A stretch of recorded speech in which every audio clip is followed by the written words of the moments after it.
And it's really interesting in terms of themes. Sandy was talking about the whole digitization process and that it's not just selling stuff on the web, it's like everything changes. And that takes big money. And when you think about this perfect order, I mean, there's a certain scale that you need to almost have to be able to play this game, isn't there? There's no doubt. And that is, that's the other side of the equation. Obviously, with size and scale comes some benefits of creating infrastructure and capability. And, that is, data is going to be a big piece of that and is a big piece of it today. Investments at a high rate of speed to upgrade and continuously redefine. So that's a side of the equation where scale does play a role, and I think will continue to play a role. I think it depends on how you define the game. What game are you going to play? So we won't play the Amazon game. We're not going to go, try and beat Amazon at logistics. It's not going to happen.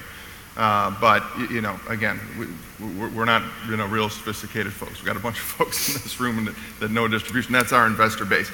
So what's your reason to be? I think there's always going to be a reason to be for the good electrical wholesalers. I mean, you take a look at Amazon. What's one of the big issues in the supply chain for Amazon? My wife, when she wants to buy shoes, she buys 10 pairs of shoes, and she returns 9 of them.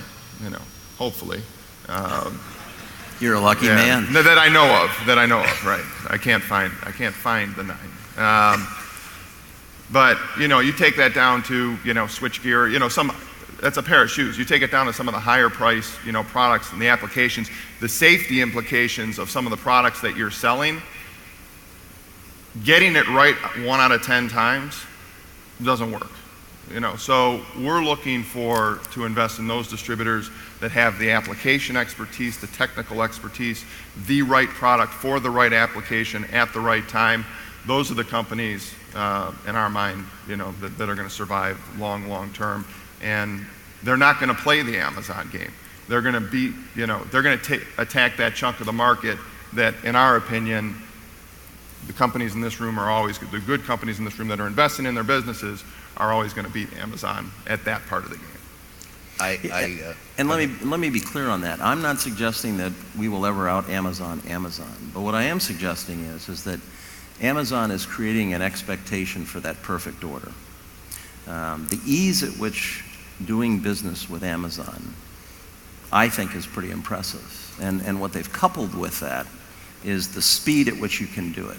And then the speed is in the entire transaction. It's in search, it's in the click of a button, and then it's in the delivery to that doorstep, whatever that doorstep might be. So it could be a contractor for us on a job site, it could be a lot of things.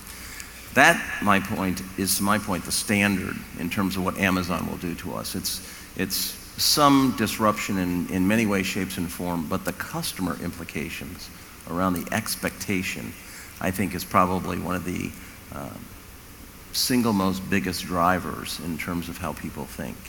And if you think about the next generation coming forward, everything happens in the palm of their hands, and the expectation is I hit the app and I hit the button and I have my answer. So there's the definition of a unit of measure of 1, and candidly, that's the standard I'm being measured to. That, I think, for us, from a transformation perspective, will be one of our largest challenges. I've spent a lot of time with clients because they're worried about Amazon and what to do, so we've spent a lot of time learning about Amazon. And one of the things I've discovered is that it's virtually impossible to actually talk to a human at Amazon. It doesn't exist. It's all algorithms and the rest of it. And what we found through the various versions of their B2B, they don't value channel services. Part of their whole strategy, and they've been very clear about this, is about they want to make it easy for people to buy, and they want low prices. But the channel services, all the things we bundle around the product and the project management, that they don't respect it at this point, at least, and they don't understand it. So I think the value that distribution brings, we don't need to out Amazon, but if we can get to the point you're saying with that perfect order and have the value-added services, we'll end up kicking some butt. I mean, they'll figure.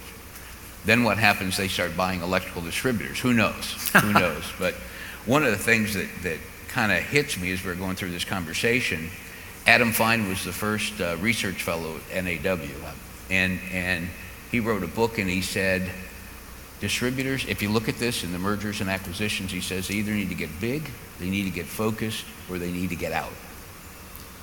And between yesterday's panel and today, where you talk about discipline and investing, if they're a well-managed business, it's going to play. But if they're just clipping coupons and they're going to be roadkill. So, well, we're basically out of time. If there's one thing you'd like this group to remember or think about in terms of the future with respect to mergers and acquisitions, what would be the one thing you'd ask these guys to be keeping in their mind? I mean, at first, I wouldn't panic about it. I mean, Dave talked about the waves different. Like I said, it's an S curve. You're going to have to manage your way through it. But the most important thing is don't walk out of here and say, okay, great, now we're going to do acquisitions. Get help on it. We've done over 50 of them and learned something new on every one. It's not something you just jump. The way your one question was worded, hey, I'll wake up one day, I'm going to be a serial acquirer. Don't do that. Be methodical about it and get help. Dave, last word. I would use the housing analogy again, right? If you decide you're going to sell your house, the house that is well painted, that has been well maintained, that has all the service records for, all the appliances in it. Someone who's moved quite a bit in their career and bought a few houses from time to time. That house tends to be a lot better than the one that you think, boy, if I can just fix these pieces and I can get this one and it'll all come together, right?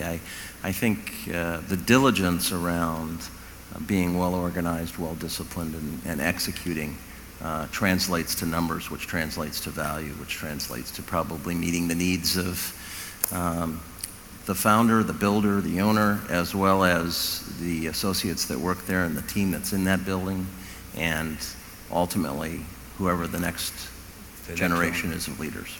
Super. So. Please join me in thanking our panelists.